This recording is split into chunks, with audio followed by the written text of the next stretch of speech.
The wind creates rolling waves over the surface of one of Wisconsin's last remaining prairies. Native flowers and grasses color the landscape. Large open oaks spread welcoming crowns to all within reach.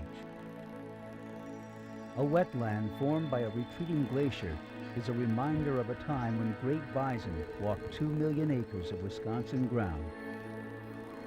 At irregular intervals along the trail of these rare ecosystems, an extraordinary sound breaks the soft hum of the landscape.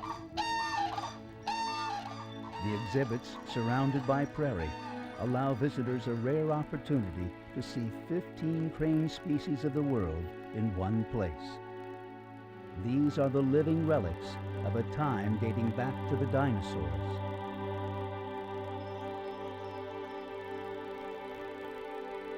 Enter here, and you will pass through the gateway of the 220-acre complex of the International Crane Foundation, the World Center for Crane Conservation.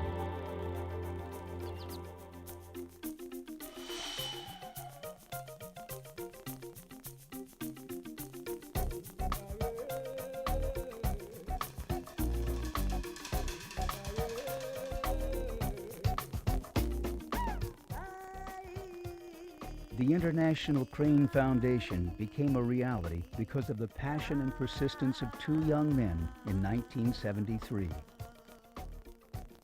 Their commitment sparked a worldwide effort to bring cranes back from the brink of extinction.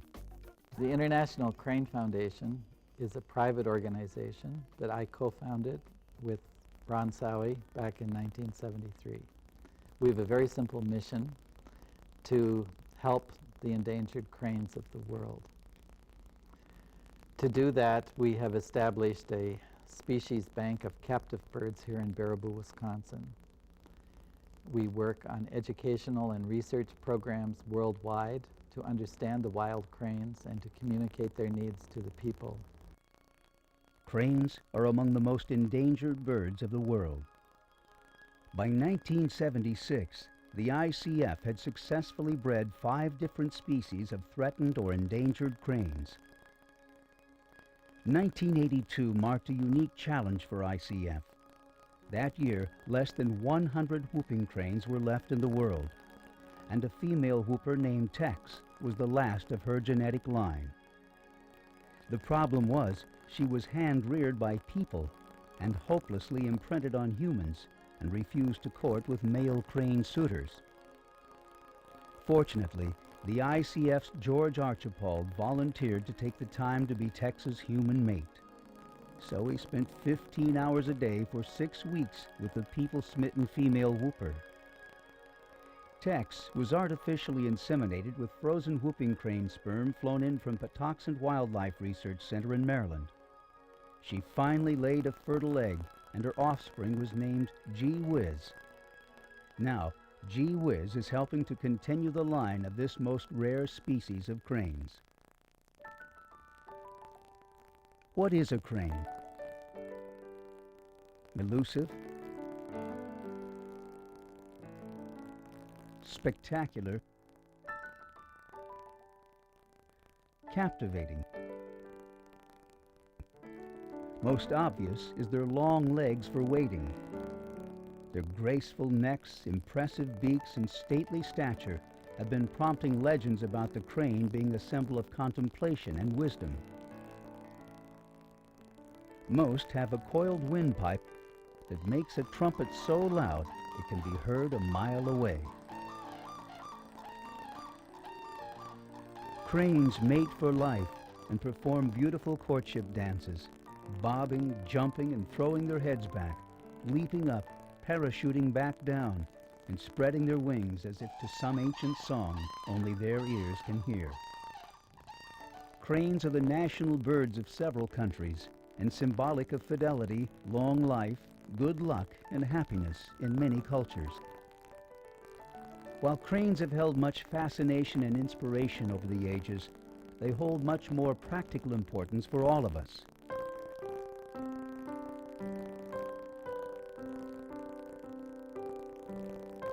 cranes tell us a lot about the health of many of the world's wetland ecosystems, because most crane species depend on wetlands for survival.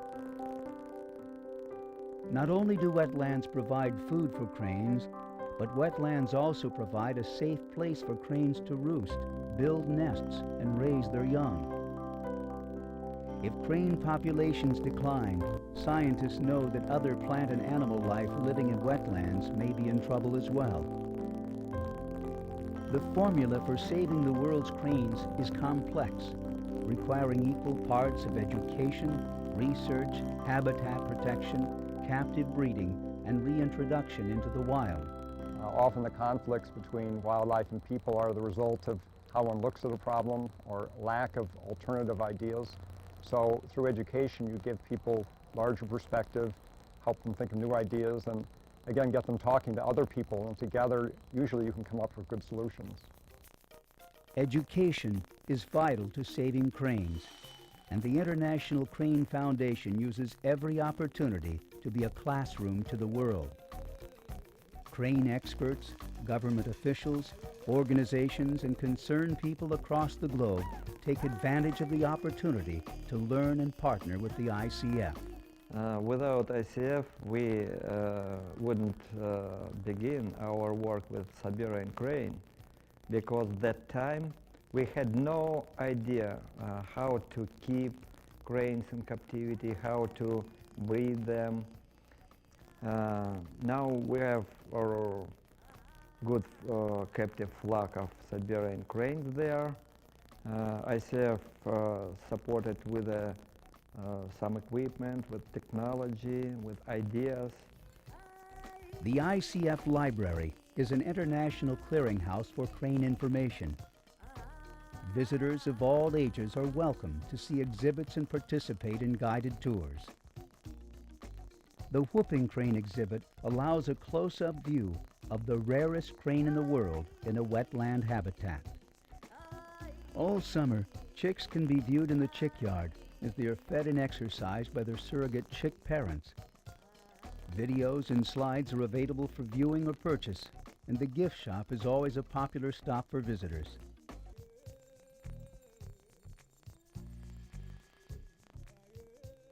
Special educational events like Crane Fest are attended by hundreds of people every year at the ICF to welcome back all the migrating birds and learn about cranes in wetlands.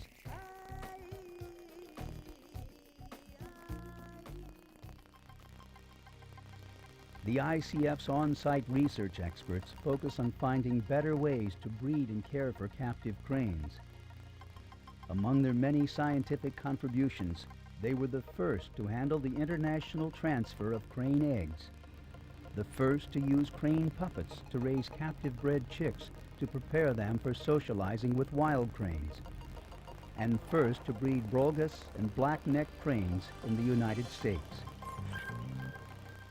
Most of the ICF's research is done in cooperation with crane working group members from other countries, governments, and institutions.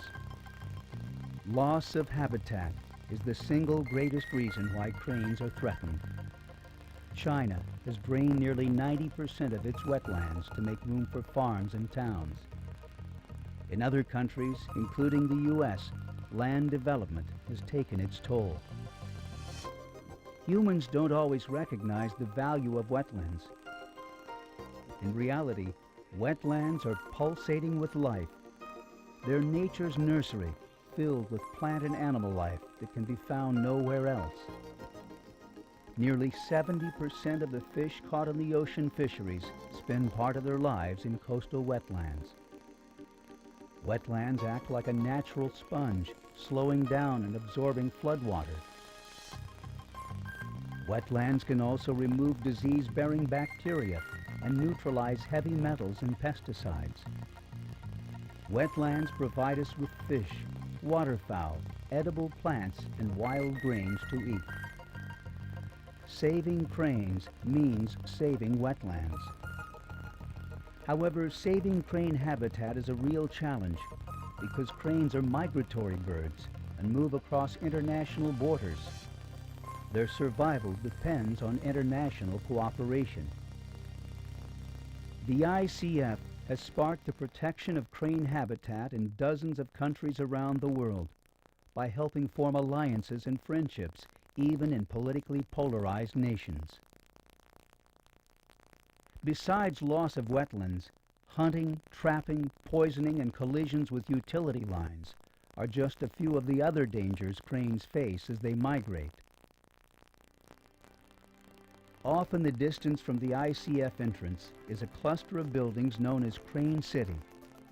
Although this area is not open to the public, it is the heart of the ICF's captive breeding program, and there's never a dull moment here.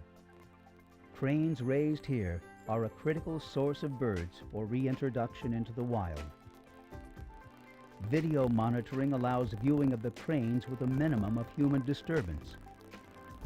Costume rearing of chicks also prevents human imprinting of cranes. Once the egg starts hatching, then we peek through the incubation doorways or windows and see how far along it is. And usually by that time we're wearing a costume. And the costume essentially covers the human features. We don't look like a crane, although we try to, because we do use a puppet. And this is what we want the birds to fixate on, is the puppet instead of looking at my face. And what we try to do then is use this costume to always check on the birds and to interact with them, and a person in a costume becomes as much of a crane as they possibly can. The ICF also sends eggs overseas for other institutions to raise and release into the wild. Captive breeding and restocking is improving what once looked like a bleak future for cranes.